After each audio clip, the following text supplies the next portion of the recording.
জোনা ঠাইতে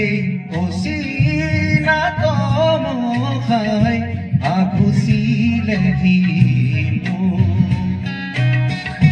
হঠাতে হেৰাকে নিনো মোৰ চোতালতে জোনা ঠাইতে অচিনা তমখাই আগুচিলেহি সজন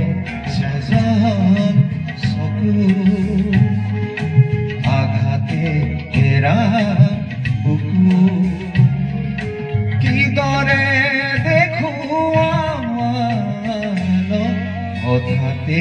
হেৰাকে নিনো মোৰ চোতালতে